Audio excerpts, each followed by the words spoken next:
Hey, this is Sam, This is Eric. and we're talking about how everything is fine right now, or definitely not. Yeah, uh, everything's perfect. Everything's wonderful. How could you possibly think any different? I mean, just take a look at the news. I Everything's know great. it's like the craziest thing. Whenever I talk to somebody on the phone that's like, movement aligned or whatever, it's like, "How are you Yeah. doing?" And they're like, Yeah, there has to be this like I feel like all every conversation I have right now is like this is like the first 5 minutes of the conversation is just like dead silence as people mourn their hopes and dreams, which is exactly what the Republicans hope to get out of this. So congratulations to them. "Yeah, I know." They hope to make us all depressed and sad Yeah, and not willing to do anything, yeah, right? But like, I mean, I think that that isn't working, mhm, right? And that like people are starting to pay attention. You see it in some of these town halls. You see yes, it in and people questioning. You see it in the polling where a lot of more people are paying attention to what's happening than I would have has assumed, or at least have heard some pieces about what's mhm, happening. Um, and like I think that I think that James Carville, who's written recently that like they'll fall apart within 30 to 60 days, or the public support for them will fall apart, is probably close to the truth. I mean, I don't necessarily agree with him that we just need to like sit around and do nothing and the ball will come to us. But at the same time, I do believe that we are starting to see cracks in the governing, like the coalition that had elected Trump. Um, I so agree. like I see that there's opportunity. There is opportunity. I mean, I have to imagine at least like the like. So first of all, just the basic Elon Musk's whole narrative that federal workers are like parasites Mhm. is is just patently false. And I would imagine that probably at least 40%, 45%, and possibly over 50, possibly a majority of federal workers voted for Trump. I mean, I don't know. I'm speculating here, but it's like it's very possible that at least evenly split. And so a lot of the people who are part of his coalition are actually deeply affected by the stuff that he's doing right now.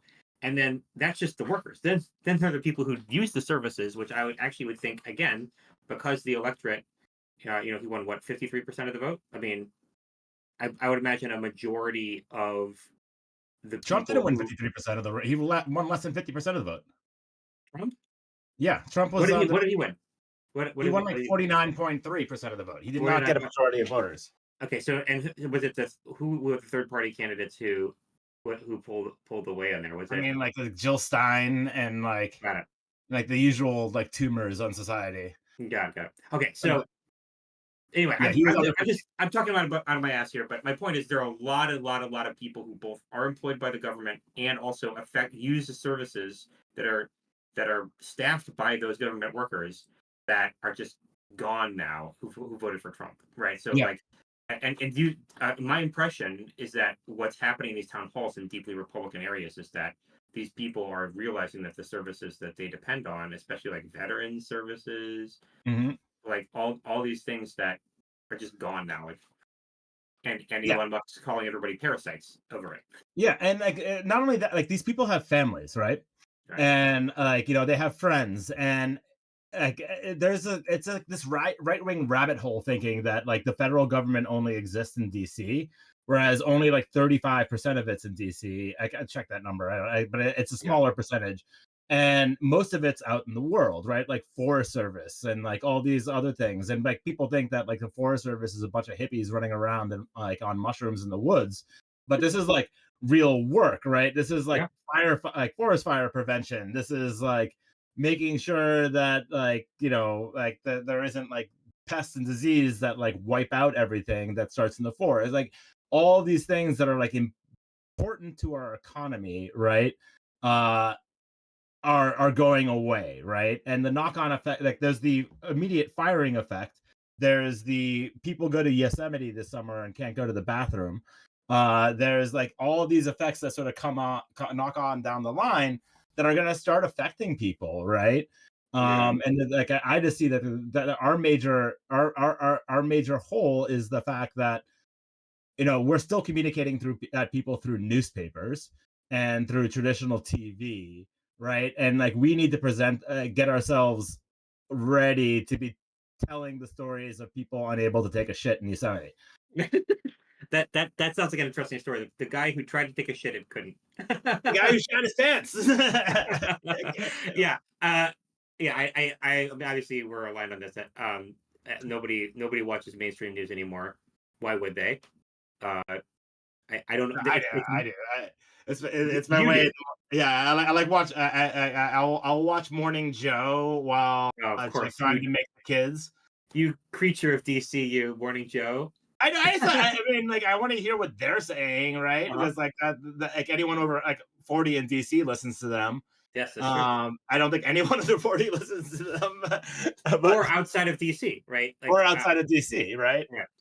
It's like my DC dose in the morning, and then like I'll plumb the depths of Discord and YouTube to find out what people are actually saying in the real world, and not like this Right. rarefied like That's a good air of point. Morning Joe. That I mean, I one of the things that I think we've seen is a retreat of mainstream media away from even attempting to serve the average person at all. And Mhm. and because there's a drive toward profitability, and serving the average consumer of information is a losing proposition for news organizations. So what they've got to do, I think, of what they've realized, every single one of them is aim their content at elite audiences who have some kind of business at stake in the news that you're covering, by industry, for example, and then monetize those people based on their profession and force them to pay rent in order to get the information they need to do their jobs. Uh, Mhm. all right. Otherwise, um, like that's why you see like Puck News. I don't know if you like all and like all like New York Times, Washington Post, all these. They're all moving toward this subscription model where it's like I have a subscription to the New York Times and the Washington Post. Why? Well, because I'm a consultant in DC and I need to be able to see what's happening in these papers and try to get covered in these papers in order to be a part of the conversation among elite audiences. But if I were trying to reach the average person, like the average voter in literally any state, including New York, I wouldn't even go to the New York Times, right? I would go to like one of the influencers that we work with Yeah. on stream, right? Like because they're not even attempting to serve the average person anymore, and they haven't for years. It's just getting Yeah. more and more like that. No. And like the New York Times makes all of its money from its games and cooking subscriptions, which is Right, what people Sudoku. really are. I mean, Yeah, those New York Times like recipes are pretty legit. Like the New York yeah, Times hot dish recipe yeah, for like casserole is amazing. But like this is why you saw like Bezos yesterday, yeah. killing the editorial and opinion pages of the Washington Post, and like one of the most craven. It's not going to be good for the business of the Washington Post because No, like everyone's going to start canceling. The market for free market and Randian ideas is pretty much cornered it's by Wall gone. Street Journal, Yeah, right? and it's also gone, right? Like, wait, who wants to hear that? Who wants to read that? The Wall Street Journal's got to be going down too, right? Because who wants to read that? The Republicans? No, Yeah, the Republican voters are anti that at this point. They don't want to hear free market anything. The Republicans are authoritarian, Nazis, basically, like National Socialists. They want to see socialism for some groups of people and eradicate other groups of people. But it's still socialist, like socialist for the in group, right? And then the Democrats, I don't think are have any appetite right now for like free market fundamentalism, right? You could see capitalism with investment. I think is where the mainstream of the Democratic Party is. So if yeah. he's trying to, like, I would imagine if he's moving in that direction, and the Wall Street Journal, both, they're gone. Like, who is the audience for that? Nobody. No, professionals, right? That are paying Professionals, like 20, exactly. Yeah, 20 bucks a month, and like yeah, that brings us to the problem of not talking to real people, right? yeah. And I mean that's just like that's a real problem. I mean, I do think that the WAPO editorial page and opinion page going away isn't great, right? Like No, it's like a bad thing, right? Like there are people like Eugene Robinson, like Alexandra Petri, and like these voices that I love to read are going away from print medium. well, they'll just But get a Substack. They'll just be doing their stuff independently, and they'll probably make more money doing it than they were at the Washington Post. they The, probably will, but they'll probably have less audience reach, right? I mean, like right. who's reading Substack? Besides even more nerdy Even professionals. more elite audiences. Yeah. Like, If you have time to read anything, you're probably an elite. Yeah, I You mean, have something to read. I know. I mean, I'll make fun. Like, I love reading the Times and the Post, and like and figuring out what's going on. And Like you're an that makes elite me, consultant. that makes me weird. Right? Yeah, None right. of that stuff makes it like yeah, sure. Like that's what's happening in the world, right? And like around like all these big picture items. But I do think that fundamentally, people just want to feel good about their life, right? So they're not going to engage with that kind of stuff as much, right? No, definitely not. They're going to want to go to the entertaining stuff, the sensational stuff. They're going to want to go to the fun people, the people who are like seem authentic and trustworthy, and they identify with, and they're they're less interested in information overall, I think, than they are in just being entertained, which is totally reasonable for the average person. I mean, that's you know and I think also media that they can consume while they're doing other things, right? Because they're too busy. The average person is working too hard to really sit down and like with a pipe in the chair and like with a newspaper and like Yeah. whatever it is that is like the ideal that is like the middle class such as we knew it where like people had leisure time in the evenings is just like has been gone for 30 years at this point, so like there is no middle class. It's either elites or no or like the working poor at this point, so Yeah. Like everyone's in like gig economy jobs and like yeah, working for different things yeah. and trying to make ends meet, right? You can And listen to a it's sort of weird. podcast. It's like people aren't interested in the end world and Randian world, but everybody's John Galt. That is a really good point. We don't want to live in this world, but we're living in it anyway. Hey, we're living in it anyway, where every single person is like their own hustler, right? Like, Yeah. the old days of like being a company man or like Mhm. anything like that are sort of gone as like people move jobs really quickly and like they're all over the place. Does And anyone want to hustle? Does anyone actually want to hustle for their living? I mean, some people love it, like love the hustle, right? That are successful at it and good at it, like extroverts and people that are naturally conditioned to be able to do that. They do Mhm. like it, I believe. But at the same time, there's so much less security and so much less of like like a set future. I mean, you worked in a factory in the like, 80s and 90s, you made 30 bucks an hour and were able to put your kid in college and do whatever. Mhm. Like, I don't see those types of jobs being very available to people anymore. No. And like, part of it's because of the income stratification, but like why aren't we paying like the essential employees that are like keeping our grocery stores open during the pandemic like four times as much, right? Like Mhm. those are like that's what we need to get back to. We got to start paying people and like evening the scales a little bit. Because right now it's just like desperate. I feel a lot of desperation from what I see online. You just go into any YouTube comment section, and it's people talking about tragedy and fear. Yeah, like everyone's super fearful right now. What Trump's doing is not helping with that fear. The international like world is not necessarily helping with that fear. The like the problems that we face in climate change and et cetera are existential and overwhelming. It's like Yeah. when I ask my daughter to go clean her room and like she freaks out and has like a tantrum because she looks at it and sees like stuffed animal like Vietnam, like they're like all over the place and whatnot, and she gets overwhelmed. And like that's what I feel like a lot of us are doing right now is like we're overwhelmed by like, the sheer size of the disaster, and only thing we have to do is start small, like Well, yeah. Let's talk about how we start. Like, what should the average person be? How should we be engaging the average person right now? Beyond just media. I mean, you and I talk a lot about organizing. I think you had recently been thinking about how media and organizing are really all the same thing. I've seen you writing a lot about that recently. So, do you want to talk a little bit more about how you're yeah, thinking I about mean, this? like this world has grown. Like, where have we gone politically, right? And like, so the local village square, if you will, right? Like, used to be the local paper, local communities, and Mhm. like there was interconnectivity, right? And that has sort of gone away. There's no local papers anymore because of the internet and like advertising models. So there's no real local like connective tissue. Or even Um, or even physical spaces, or even physical spaces too. Like people don't Yeah, I hang mean, out. there's Yeah. community centers and stuff, and like basketball nights and stuff like that. But like, no, there isn't as much like like the Rotary clubs and like Kiwanis and all these things that were mainstays in the connective glue of communities are losing their pull or their power.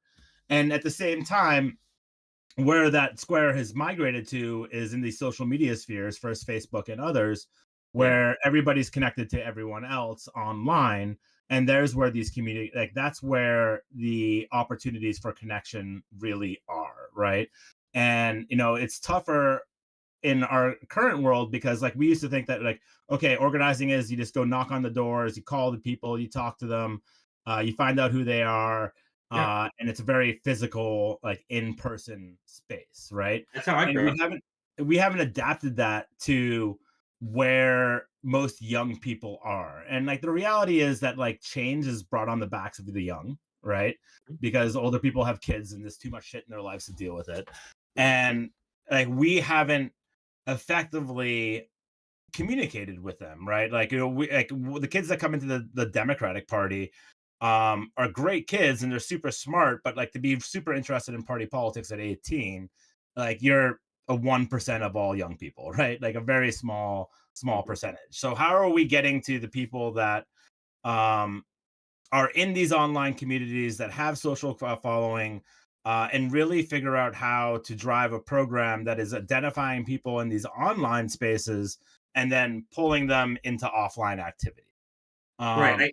Um, I remember when I was younger, like in my early 20s, what happened was what the candidacy of Obama caught fire mhm, with young people and became like a self-perpetuating cultural moment for young people that then drew a lot of young people into an organizing program that then made use of their cheaper free labor to go and knock on old people's doors and be like that like young clean shaven sincere person at the door being like, sir, I really am here to represent Barack Obama and I really think you should vote for him. It's going to make our country a better place, right? Like that was the driver.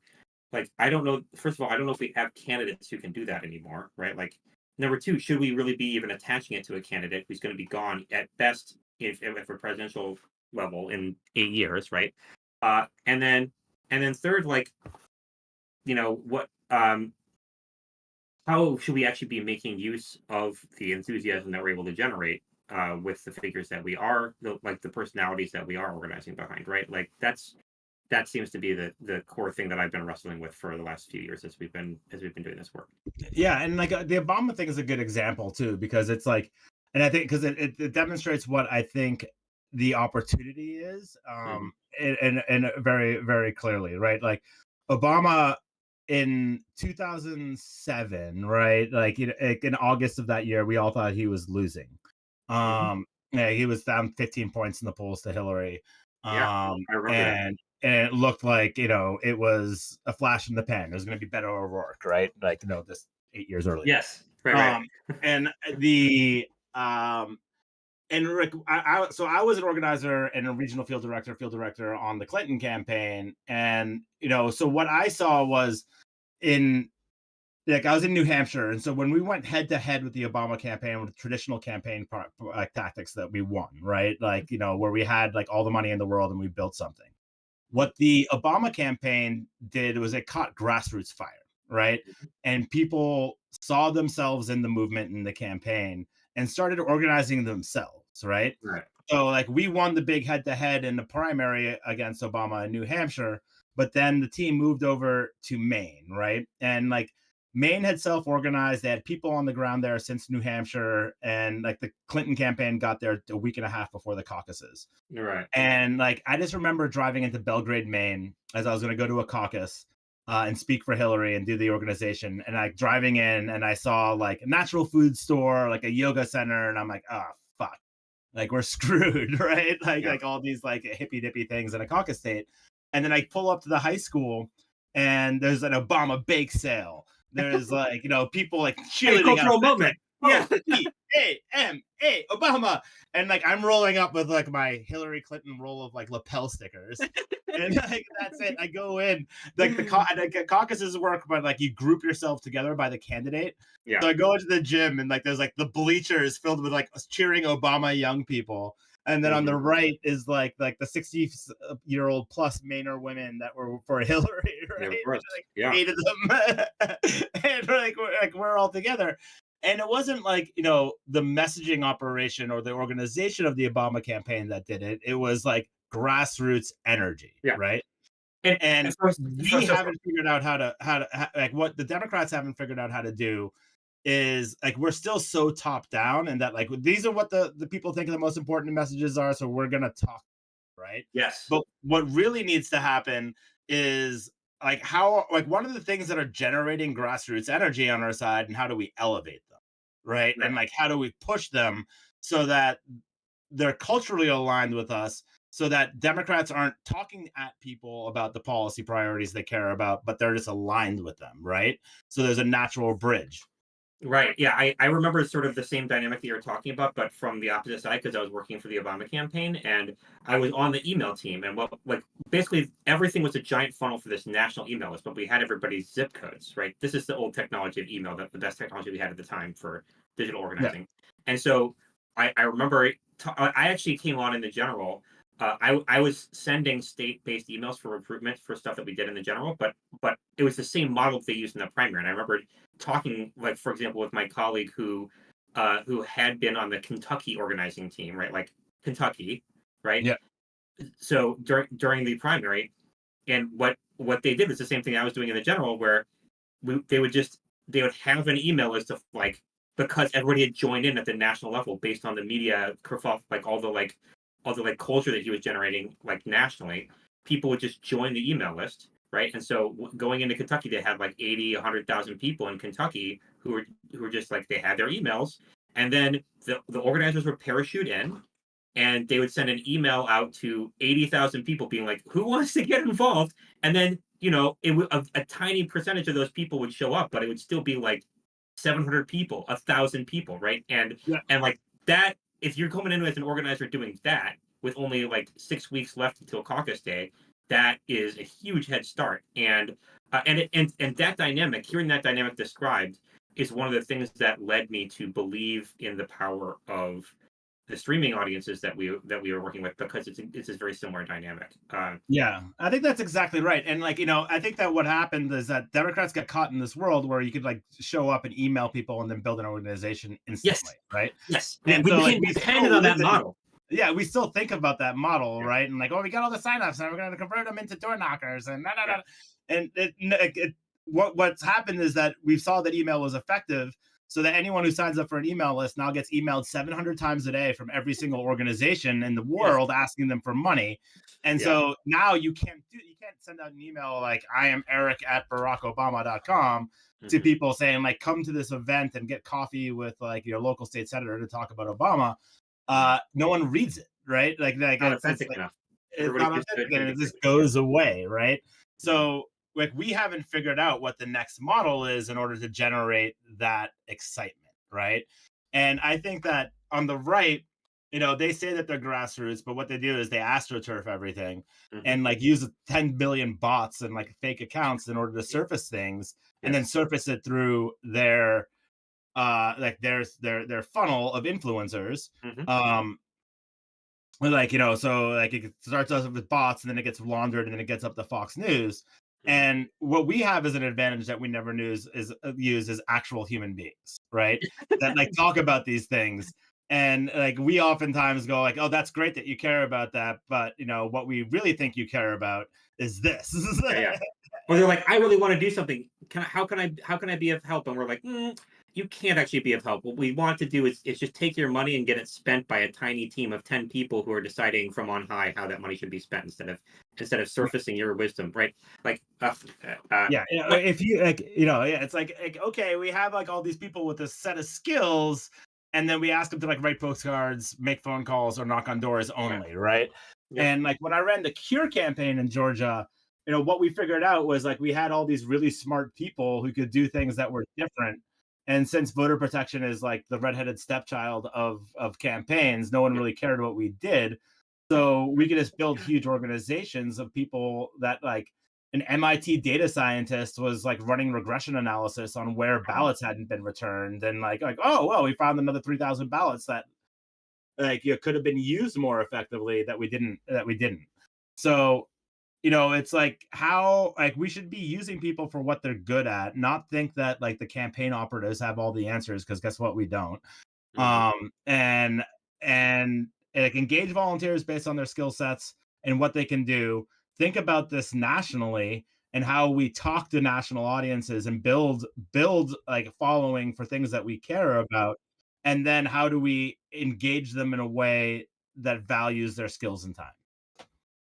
Absolutely. And I think like it's important, like obviously 2024 was a depressingly losing campaign for the Democrats, right? But I think one of the bright spots that we saw was a lot of what the communities of influencers have been able to accomplish up to this point, and helping them scaffold up something even larger than what they've done before, and then seeing how that energy uh, that's like centered around an influencer or a community of people who really feel like they have a shared set of values uh, can be uh, a really powerful method of changing. And we have someone who was a part of that program with us, right? Who's able to join us on camera, right? Yeah, no, we had Bryce, who was one of the leaders of the in the house program that we built. And for people who don't know, we had 6 houses in battleground states where we had people from DGG lead canvassing teams, recruit other online members to come hang out with them and do things.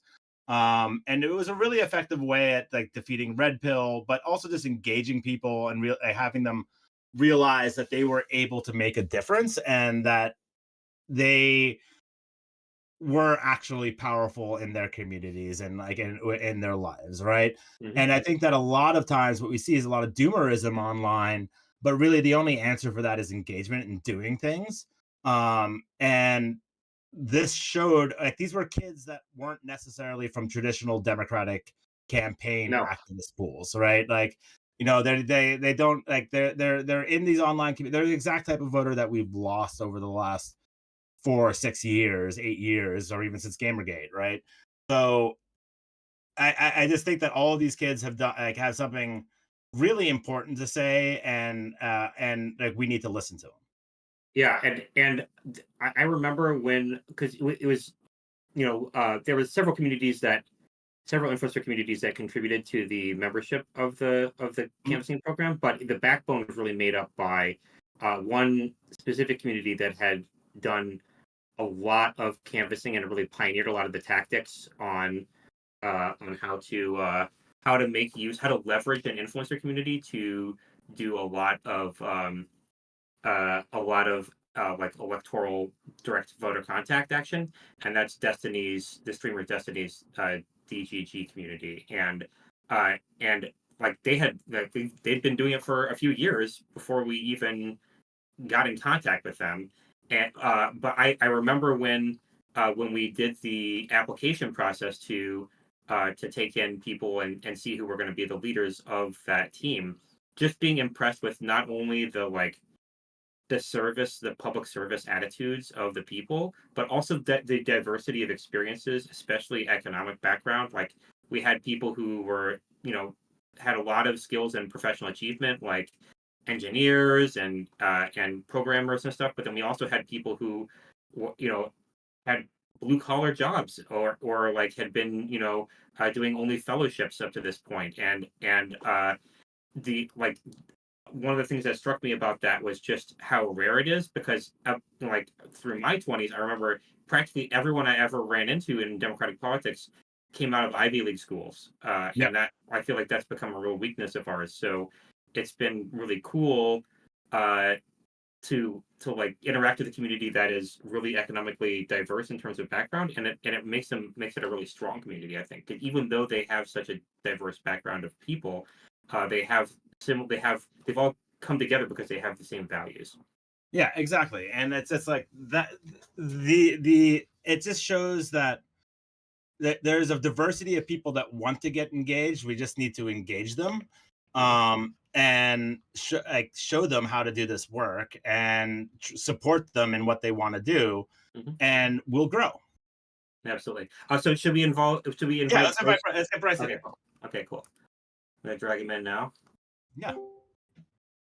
Bryce, are you there? Yes, I am. Hey. Thank you for joining us, and welcome to our little podcast about how everything's fine. Yeah. Do you want to Awesome. give a little background on yourself quickly, just so? Yeah, so my name is Bryce. I was the state director for Progressive Victory's house canvassing program in Nevada specifically.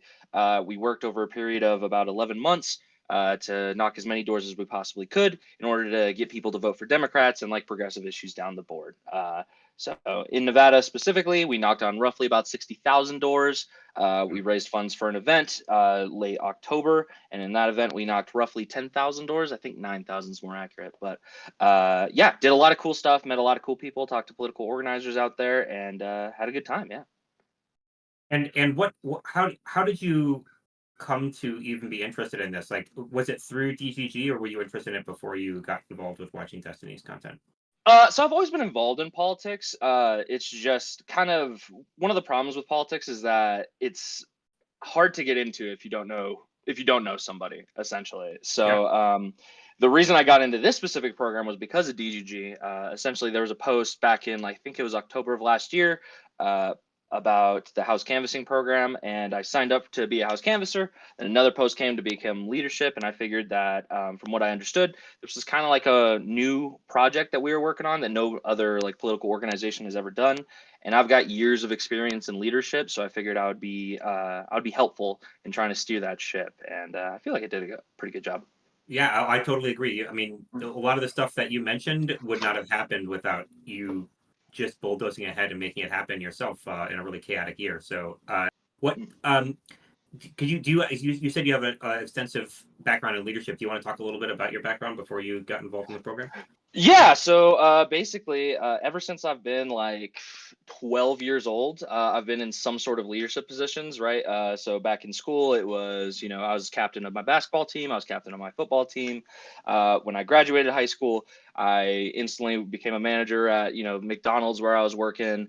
And then I moved on to a sales position where I became a manager after a year there, led the team to like essentially flip around their sales. I took a store that was last in our region to second overall in our region, and that's out of 10 stores. So yeah, basically like every stop I've been at, I usually get into a leadership position unless I'm not planning on staying there long. So yeah. Cool. So Bryce, we've been talking about this, a lot of times, like we bifurcate organizing into traditional field organizing, which is just calling people, getting them to come volunteer and knocking doors, and then online organizing. One of the I think the key things that we've sort of discovered is that they're both one and the same stream. And just wanted to get your thoughts on like the power of an online community to engage and like what we could be doing to more effectively engage these people online. Yeah, so I mean, DGG is just a perfect example of a community that, once you enable people to go out and do political action, that they will do it, right? This is something that's been built over time with DGG because Destiny's been doing canvassing events in the past. But I mean, honestly, a lot of it is just giving them the opportunity. Online should be used more of a tool, right? Like you said, there's this bifurcation between traditional organizing and online organizing, and we need to like essentially work to blur those lines a lot more, especially because after COVID, after the pandemic, everybody's online and separated into these little communities. So the article you sent me essentially was saying that traditionally in organizing, you see that you have field organizers and then you have online organizers who like focus on email blasts and social media and stuff like that. But the reality is that we should be using online to essentially create communities that are politically active and then just pushing them out towards real life political action, which is something that Progressive Victory, I feel, helped out with a lot with DGG last year for sure. So. Yeah, I think that's a really good point. And it sort of goes back to something Sam was saying earlier about, the thing that was the magic of the Obama campaign was that you just had everyone like signed up for their email list. People were responding to emails and you could just email and build an organization instantly, right? And like that doesn't work anymore because everyone ignores email as to the best of their possible, like the best of their ability, right? So how do we replicate the action and the work? And you're right, it's like it's on these online communities where people opt into being part of. They're in a community of people, and you can go to them and with ideas and be like, okay, this is what we want to do. We want to lower the price of eggs, right? And like this is like some concrete actions we can do. Let's build a campaign around it and do it, right? Like usually it's really hard to start a campaign, but online communities give us the power to start them quickly. Yeah, exactly. And part of that is like it seems like Republicans were not afraid to dive into these spaces, right? You had Donald Trump doing a live stream with Aiden Ross this past year. Yeah. So like essentially Democrats need to embrace the online space a little bit more. It is a little chaotic. It's not always going to be like politically correct. It's sometimes going to be a little Branch edgy and safe. stuff. Yeah. Exactly. But you know, we're going to lose that space. We're going to cede that ground if we don't start fighting there. And it's good to see people like Gavin Newsom starting his podcast, like this podcast here, starting to see sort of this push, but we need to keep going and keep moving further into these communities. Can you tell us a little bit more about DGG? Because I'd like to hear about, because a lot of what precipitated this interview for those who are watching is like we're in Discord, and there's just like an ongoing conversation that Bryce has started, and others have been participating in on Discord about among the people who a lot of people who worked with us this last cycle, last election, talking about like how important this moment is and like why it's important that a community like DGG continue to engage, especially when so much is on the line right now. Do you want to just give anybody who's watching a background on what you think like the character of DGG members is like, so that people understand who may not be familiar with the community, and then we can move on to other stuff. Yeah, like my experience with DGG overall has been that it is a community that wants to do a lot of good, and sometimes can be a little prickly in trying to do that good. But there's a genuine want and determination to go out and affect political change, right? And that's the thing that probably attracts me to DGG the most. You look at other online communities, they're just not nearly as politically active as DGG is. And I like people who put their money where their mouth is, right? So when they're on Reddit, they're saying, oh my gosh, Donald Trump's destroying this country. I like that there are comments in the section going, okay, like you should show up to this protest, you should come do this. And I feel like my role now is essentially to try and channel that in the best possible way I can towards actual effective political change. Yeah, I mean, it's a privilege to kind of be in that position. And being in a community like that. And I really want to see if there's any way we can foster that sort of feeling in other communities online as we move forward. Yeah. So what, like I haven't really followed the entire conversation you all have been having. Like, what are you thinking about right now? What do you hope could come out of the group of leaders that you have all assembled that are still all in touch to do something important right now? What are you daydreaming about? What I'm daydreaming about is actually turning DGG into an effective, more year-round coalition of political action. Right. When it comes to the political action that DGG has done so far, it's usually focused around election time. But as we found out this last election, right, we can't just focus on that period of time. We have to build these communities. We have to be shooting out these messaging, and especially now with Trump in office and stripping away the Constitution as we speak, it's important to have these fights and basically stay ready for the big ones, right? We've got a Supreme Court decision coming in June on whether or not the executive branch can even listen to the judiciary branch. We've got a plethora of executive orders coming out, and it's just important that we work to mobilize more than we have been. There's a lot of will. There's a lot of people right now who feel somewhat lost and feel like they don't know what to do. There's a lot of fear in these communities, and the best way to kind of channel that is to actually do some real world action, actually get on the ground and try and affect change the best way that we know how. Cool. Yeah, no, I think that's absolutely right. Like, we've talked about this, Sam and I have talked about this, but the answer to like toxicity and hate and like what they're doing is engagement, right? Like, like that's what makes you feel empowered. That's what makes you feel like you're actually doing something. and fights back against the doomerism that exists and is a feature of authoritarianism, right? They want us to feel doomed. They want us to feel like it's hopeless. They want us to feel like all these things are true, and it's not, right? Like we're not hopeless. Like we have a pretty diverse country. We're not Hungary and Russia. We're a homogenous population. We have tools to fight back, and not only that, we have an opportunity to build what comes next, right? And like what we're gonna do in order to actually address people's concerns, and like what we're gonna do in order to build a government that's responsive to people, right?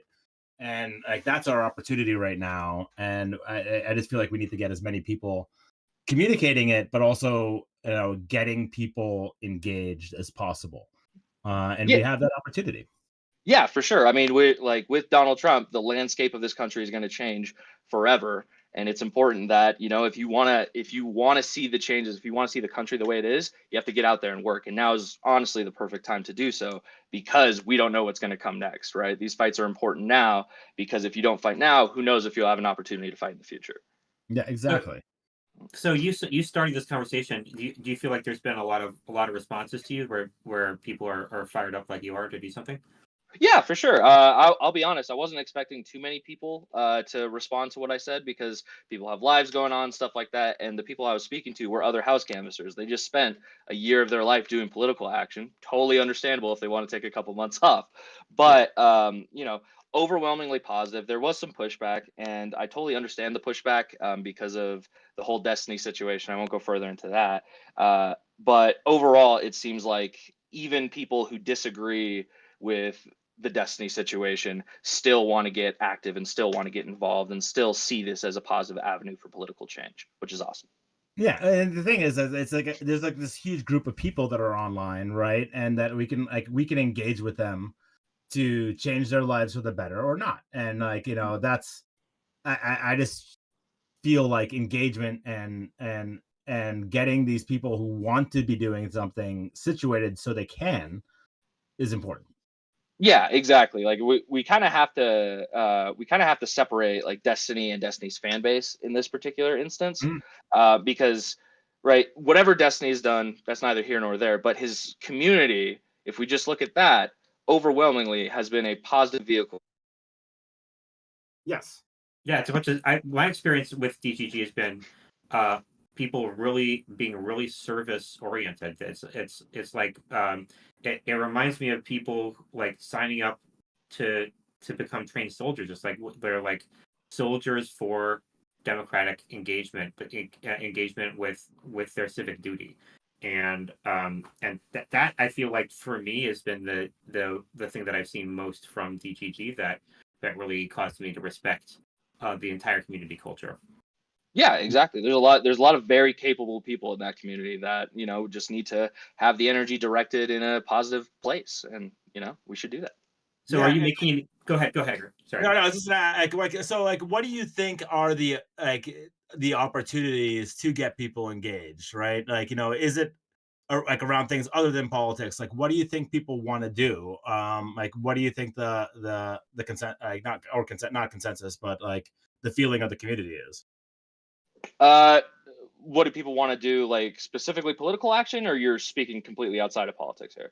I mean, like either or. Like what do you think would be like a good way to engage people now? So like, unironically, getting people to show up to protests, and just was it getting numbers out there is completely good. Calling representatives to make sure that people are having their voices heard. That's a good avenue for positive change. But also just completely outside of politics, right? Having a community of people that feel the same way about you, about like the state of America right now, is just a huge relief, right? I feel like a lot of people have this idea that they're going crazy and nobody's acknowledging the crisis that's going on in America right now. And it's important that first that we have a community of people who acknowledge what's happening and want to make that change, and then we channel that change into protest. We channel that change into voter registration. We channel that change into calling your representatives, doing phone banks, standard political action. But even so, there's other things we can do as well, right? If you don't want to go in person to a protest, honestly, one of the biggest things I noticed from this past election was that like social media pages who have nothing to do with politics started talking about politics. You'd go on Twitter and see Cats Daily talking about, how inflation was so bad with Joe Biden. So it's as simple as like honestly creating a narrative online is enough to start pushing us in the right direction, right? Creating memes, creating social media pages, stuff like that. There's a bunch of avenues for positive change here. I was going to ask if there's anything that you all are planning that's concrete so far, or is it all just sort of in the planning stages and thinking stages right now? We're in the planning stages. Essentially, what it's probably going to look like at the start is going to be until we have the difficulty with DGG is that they're all over the country right now. And it's Mhm. tough to get people to do stuff by themselves in the fact that, if you're by yourself canvassing, it feels a lot lonelier than if you have somebody else you can go talk to. So I think the important thing that I'm focusing on right now is matching up DGGers with other DGGers in their area so they can meet up, start having that sense of community locally, Yeah. and then they can, go to protests, they can go do phone banks, they can go do stuff like that. Um, that's essentially where we're at right now. Hopefully, ideally, I would like to be able to start up another house canvassing program. I think that, the house canvassing program was a very positive avenue for the things that we wanted to do. 360,000 doors throughout the program is nothing to sneeze at all. Yeah. That's a fantastic number. And Especially given the budget that we had. I mean, I think it was were we at like $1 per door knock by the end, which is absurd. yeah, Yeah. correct. Yeah, add a dollar or I think under. Wow. Yeah. No, Yeah. super cheap and super easy and like a great way to engage. No, one thing that like I've been thinking about a lot is like I ran Cure and Ballot Cure through like a virtual field office model, right? Where you built out a Zoom room that served as a field office where volunteers would come in, get their canvas materials and print it at home and head out. I wonder if there is an opportunity to try to do like a national canvas or something around an inflection point and like get people to sign up, like do things virtually and get people meeting each other nationally to go do things locally, like in Zoom calls. Yeah, for sure. There's a lot of, like I said, there's a lot of big stuff, right? The Supreme Court decision is going to be a huge one, and Mm. we need to make sure our voices are heard on that, or else, in my opinion, that's kind of one of the last pillars of the Constitution that's standing is, the judicial power over the executive. So, organizing like a national day of protest or something like that, that everybody can go and meet up at their local Supreme Court and make their voices heard would be fantastic. Maybe holding an event so we could go to the actual Supreme Court itself and just protest outside, even though it might not have a direct impact. Right, there's nothing we can do. We can't vote that Supreme Court into another decision. We can't force them to do what we want them to do, but we sure as hell can make our voices heard and make them understand that America is watching and that they need to, represent the Constitution like they swore an oath to. I think that's Yeah. exactly. I like the idea of doing. I like the idea of like trying to generate like big events around huge inflection points. I mean, I think that could be both. It's impactful and like more importantly, it's an organizing point, right? Like it's like it's organizing is all about building, right? And so like you build an event and like what's next and how do you engage more people and bring more in? And I think that's the right way of thinking. And I love to see you guys doing that. Yeah, for sure. I mean, and like one of the problems with events is that you need to have people on the ground in order to make them as efficient as possible. So you can find interesting routes, interesting venues, right? When you're from a national team, it's very hard to, go talk to a local owner of a gay bar and ask if you can hold an event there. But it's easy to do if you're on the ground, and we have people on the ground in Washington D.C. So like there are definitely possibilities that essentially we use local teams to start things, and then we use a national team to back them up with support. One Yeah. thing that I've seen be super effective in congressional advocacy is if you have people in DC and people in the local district offices that are requesting meetings at the same time, and then you coordinate those meetings. So you have like a DC visit, like a DC lobby day for all the members of Congress, and then you're like, but before that, you're like making sure that the members of Congress understand that this isn't just a DC thing, that there are people local to them who are voters who give a shit about whatever it is, right? So that national network of localized people is super powerful and impactful on especially Congress and the Senate, like House and Senate, but can be effective for anybody who's in any way responsive to public pressure. And I think one of the things we have yet to see is just how responsive the Republicans remain to any kind of public pressure. Well, they're in already this pulling environment. the town halls, like, because they're afraid of it, right? There you Yeah, go. exactly. So one of the things is it seems like Donald Trump's been able to like steamroll these first like roughly 30 days in office. Mhm. But if Americans start making their voices heard, start making ourselves impossible to ignore, I mean, it's we got to hinder him at every single point, and that's definitely a hindrance if all of America at least is seemingly against you. So Yeah. Yeah. No, exactly. I mean, yeah, I think that that's right, and I think that we need to do. There's a lot of work to be done to sort of organize the left online space writ large. Because like I think that we all have to be fighting this with one voice, and there's a lot of drama in streaming world of like left on left violence and whatnot. But like I think that we need to like this is goes beyond that, and like in the challenges that we're facing right now as a country, and we need to move past that and like fucking win. yeah, So we need. exactly. Like I disagree with people on the left who identify themselves as communists and stuff like that, but I can agree with them at the very least that America is moving in the wrong direction right now. We need to Yeah, pull it back to the left. Once we start moving in that direction, we can start having the arguments on whether communism or capitalism is better, whether we should have guns or not, yada yada yada. But for the time being, we just need to steer the ship in the right direction. That's the main goal. Yeah, I'm curious about what like d- if there's if like I feel like that what actually needs to happen right now is for people to feel like there's some kind of possibility for any kind of victory, right? Like I feel like in my experience there's two axes by which people judge political movements, especially candidates and elected officials. And one axis is on whether or not they are effective and strong, right? Mhm. Like whether or not it's a viable, like if you place your trust and your power behind them, whether there's any hope of accomplishing your shared goals. And then the other is like whose side are you on?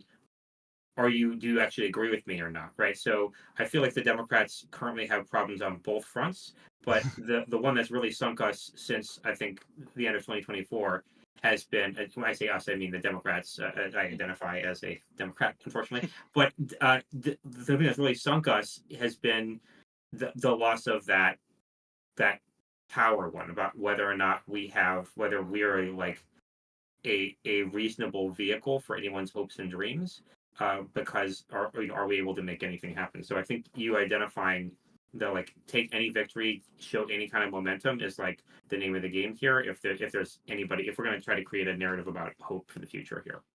Yeah, exactly. Right.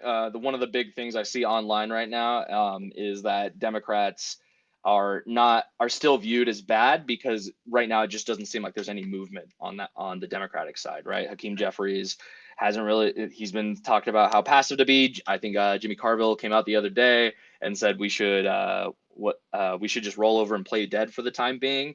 And uh, I I like Carville for the most part, but it's just the wrong energy to have right now, right? Yeah. Everybody's feeling like the world is falling apart around them and they're scared and they don't know what to do. And the last thing we should do is tell people, oh, well, yeah, you should just roll over and accept it for the time being, right? We have energy. We should use that. And, kind of push back against the narrative that Democrats are just incompetent and don't do anything, right? Now is the time to make these fights loud and make yourselves heard. I was Right. telling it, go ahead. No. After you. I was just telling Eric the other day, right? Like, one of the representatives, right, when there was that standoff outside of the Department of Education, right? Mhm. If one of the House representatives goes and gets arrested, that's a bit. I'll be honest, that's a win. Just to be clear, right? I would rather be seen as fighting for a cause that I believe in than just standing there and letting Elon Musk take over our institution.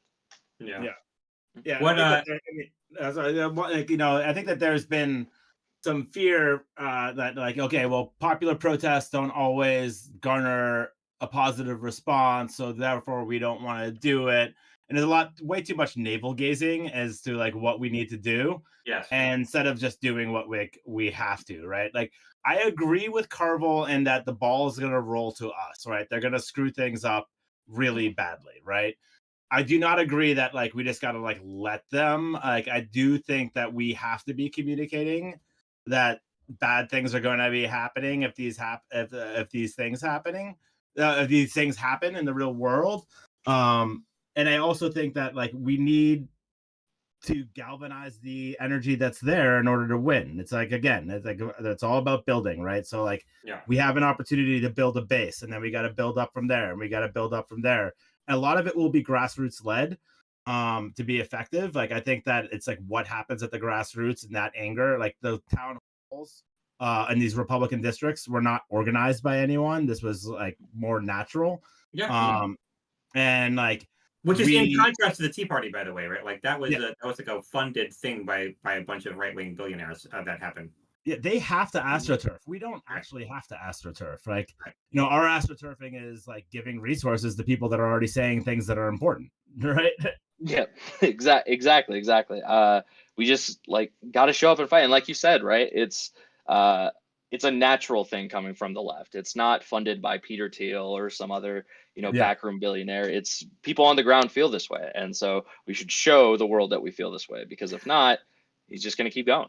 I think it's important to note that Carville is someone who's been around a long, long time and represent, like, he was on the cutting edge of tactics in like the early 90s, right? So he made his bones, and he's a very smart guy, right? But he's a guy who made his bones in an era when you saved the majority of your budget for TV ads at the end, and that's what made the difference, right? And everybody knew that's what made the difference.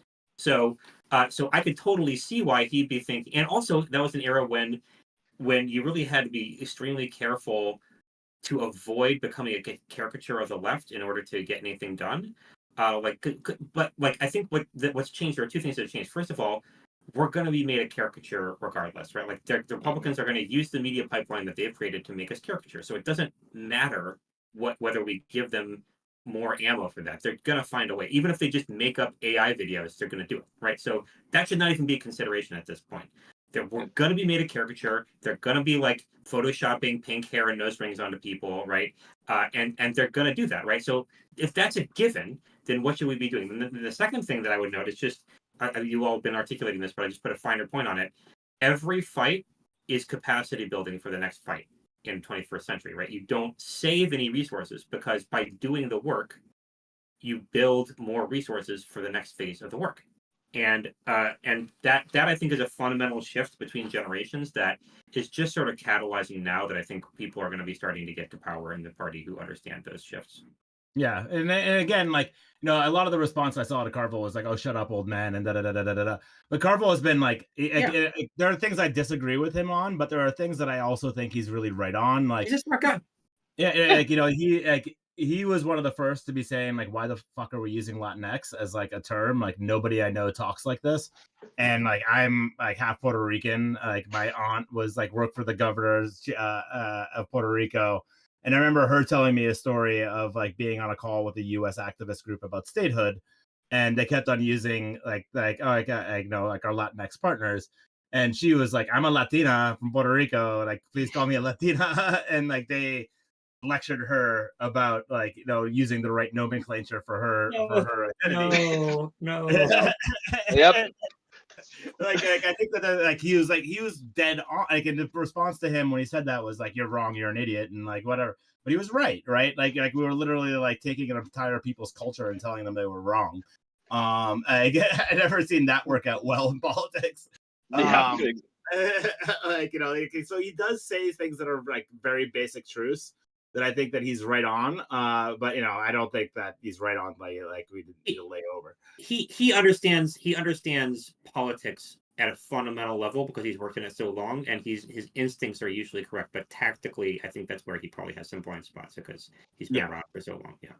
Exactly. I mean, he still looks at communicate, add people, and pick And I think there's a lot of stuff that's right. Like politics is a momentum game. Like there's like there's gravity in this world, which is why I think that Trump is in for a rude awakening soon. And the question is, like, do we just let that be what dictates things, or do we actually build programs to win? Because I personally believe that it's a 50-50 election, we lose, period. Like, full Yeah. stop in 2028, right? Like, there's enough ways to, like, for them to engineer 150,000 votes. I don't think Musk is going to ever leave because he realizes, like, we're going to come after him. Also, I mean, I mean, I can't imagine that his businesses are sound if they were audited. I mean, like, the guy's high on ketamine allegedly, like, half the time. So, like, do we think that he's like not commingling assets between his 6 businesses that he runs? Like, I mean, Tesla's lost billions over the like, last. what happened to Sam Bankman-Fried? It's like, how is it that Elon Musk isn't a larger version of Sam Bankman-Fried just waiting to fall, right? Like, I just look at their behavior. They're like, He would be if he was able to be investigated by an administration. That's why he That's went right. all in with. which is why he needs to stay atop politics and ride the dragon in order to even survive. Yeah, exactly. This is survival for him, right? Like, because everything that he's been doing is probably illegal, and like he said that I'm going to go to jail for a long time if we lose, right? And like he actually believes that, right? So it's all self-interest for him. And meanwhile, we're like canceling like contracts with like other American companies and now giving them to Musk.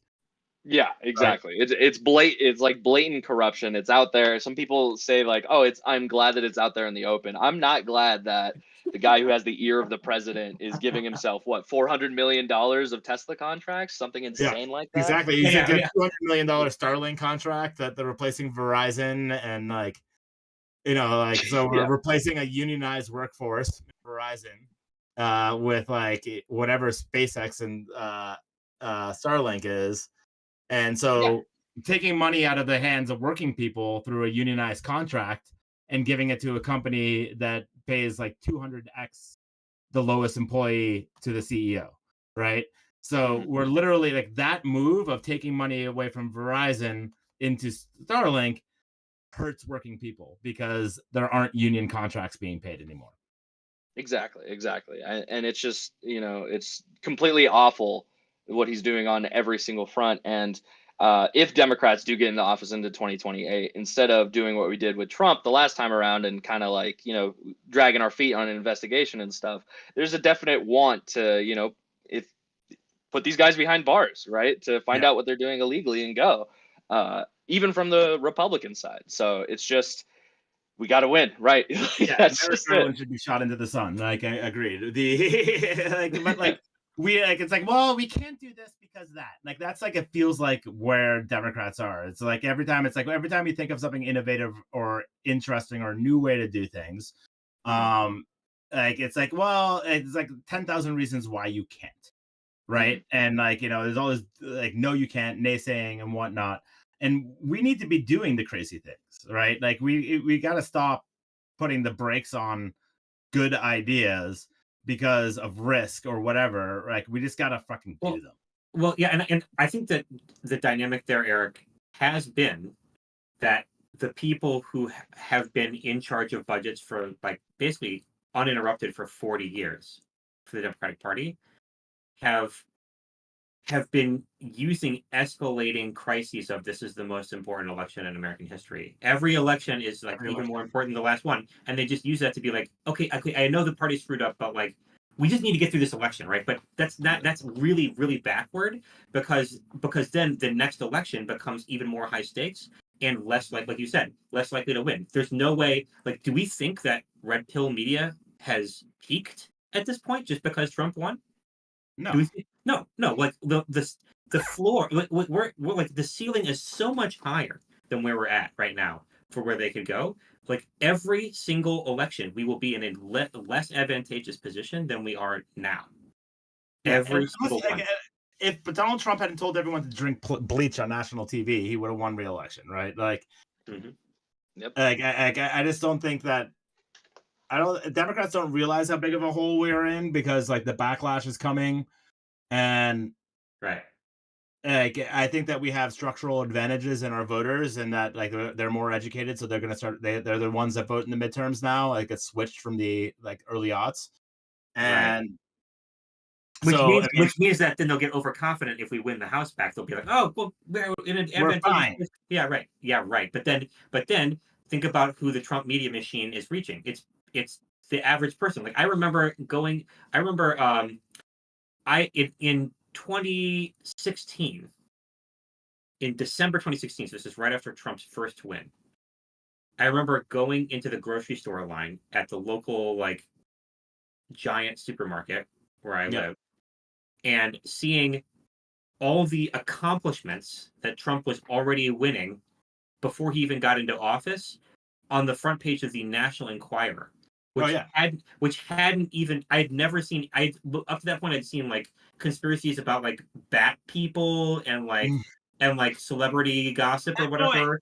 Right, bat boy, right. Like that's what I'd seen on the National Enquirer. But then all of a sudden, it was Trump accomplishments on the front page, and before he even got into office, and the reason why that is alarming is because that media, we were talking about this earlier, that media is aimed at the average voter. Yep. Because it's in a grocery store line.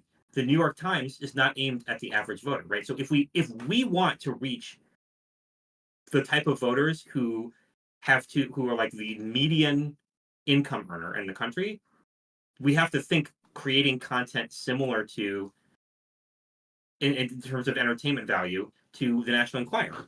And so like in a presidential election, is the median voter a New York Times reader or are they a National Enquirer reader? It's National Enquirer, right? Yeah.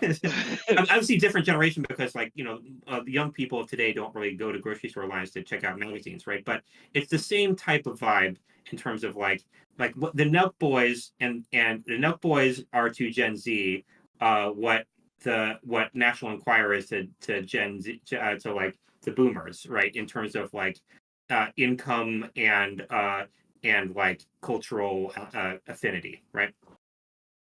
Yeah, exactly. Oh, go right ahead, Erik. No, you go right ahead. Oh, I was just gonna say, look, I was just gonna say, like, yeah, you're completely right. We gotta, as you know, the saying goes, you gotta reach people where they're at. We can't be afraid of inhabiting these spaces because if not, the Nelk Boys will do it, or Kill Tony will do it, or there's a whole bunch of avenues where the conservatives can reach average people, right? If I'm not interested in politics at all, I can still be interested in comedy and go watch a Kill Tony podcast. And everybody on that podcast is, conservative. Nelk Boys, same thing. They have this appearance of like a bro podcast. Turns out they're sneaking in some right wing stuff underneath it. So we need to, expand our influence into places that we normally don't go, right? New York Times is great, but like you said, not many people are reading the New York Times right now. More people are reading the National Enquirer or just getting their information from Facebook and TikTok. All right. We have to be willing to inhabit the lower levels because that's where everybody's at, unfortunately. Right. Yeah. And it seems like everybody in this space is like, okay, well, like the problem with like funding in Democratic space is like, well, we need to figure out how to grow an audience as quickly as possible for our funders. Right. So what we do is we just go right into the bubble and like build from these audiences of people that already believe us and then try to expand out.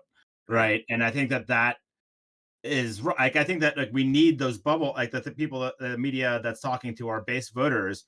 But what we need to do is like, who are the pioneers that are going out into the new space, right? That are engaging in these spots and to create a pipeline from like the spots where people are into that more traditional media, right? That's a good point, Erik. Right? That like we actually talk a lot about audience capture in the new media space, right? Like once you develop an audience that all have a certain point of view, even if you end up changing your mind, it's hard to, as an influencer, it's hard to move or change once your audience, you've developed an audience around a certain thing. And I feel like that is actually true also among the current group of influencers who represent current Democrats, because even though I and Bryce, you were talking a lot about this, like we need to be like mobilizing the people that we have to do anything that we can to stop the Trump administration. It is also simultaneously true that those people who do take action as activists will be caricatured as pink hair nose ring people, right? And so we also simultaneously to mobilizing people, which we should be doing, need to be expanding into new audiences where that cultural affinity for pink hair and nose rings, or even older liberals, older progressives, older leftists, is not part of the equation. So we don't even need to pay attention to their needs when we're building out these new these new spaces, right? Like we need to be able to speak to cultural affinities of groups that were not already part of the party, so that if what we're doing offends the sensibilities of the established group of democratic voters, we still have the ability to operate in those spaces, or else we'll be at a structural disadvantage forever. Once we have trust with new audiences, we can mix them up with existing democratic voters all we want, and find points of connection to start building a bridge between all those spaces. But at this point, we need to be able to do both at the same time: speak to existing Democrats and mobilize them, and also build into spaces that currently would feel like rejecting a lot of the cultural touchstones of the current group of Democratic voters and activists that we have today. Yeah, for sure. I had a conversation in the Discord server at one point about sports specifically. I think somebody Mhm. was saying that like sports fans tend to be right wing, and I pushed back on that because Yeah. like when you actually look at sports, it's such a diverse group of people, and there's so much good stuff we can talk about that is left leaning, right? I was talking with Erik the other day, but one of the trends that we're seeing in sports is that we're not seeing as many like rags to riches stories as we usually do. Like Giannis in the NBA is the one example we have right now. But for the most part, the people who are good players are people who have been playing club ball for years, who have like been getting training for years, and all Right. these things take money and time, right? So like you can inhabit a sports space and have a left-leaning attitude and actually speak to those things Right. without it being like overtly political, right? I can say that kids need to have more opportunities so the playing field is more equal. So we give kids the opportunity to be NBA players if they want or whatever. Right. And Right. that's something that we have an opportunity to do, but we just for some reason we never tend to take those things. Right, and so it sounds like what you're doing is you're identifying an existing narrative that aligns with the center left and the way that we think about the world already, that already is existing, and you're talking about tapping into that narrative that already exists, but is currently underutilized from in terms of our cultural uh, organizing. Is that Yeah, and I think that's right. Yeah, correct. Okay, great. I think that's great. Like that's an example of something that we can be talking about that isn't necessarily politically aligned, that people agree with, right? Like, like like there's a vast understanding that like unless you put your kid in like 24/7 hockey camp by age 4, they're not going to be an NHL player, right? Exactly. And like that's all all the kids that are becoming NHL players now are from wealthier families, and like there's not that like rags to riches of like like Wayne Gretzky who like playing hockey on like the frozen pond in his backyard and becoming the great one anymore. Right.